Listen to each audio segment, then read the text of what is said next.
So guys, thanks for watching the video. I'm going to give you guys a heads up. When I first got the car done, I only got the muffler done. And the muffler gave it a little bit of drone. It didn't give it it barely gave it any bit of sound extra towards the stock sound. So I went in right away and I said that, that's not loud enough. Let's do the resonator right now. And we couldn't do it that day, but we made an appointment. 2 days later, we got the res done. And when I started that up, it was a completely huge difference. Like, the car was extremely loud, and it was at that point where I wanted it to be.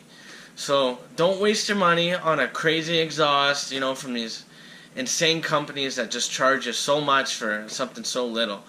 Just go and get a res and a muffler delete, and you save yourself like almost $700, and your car is just as loud.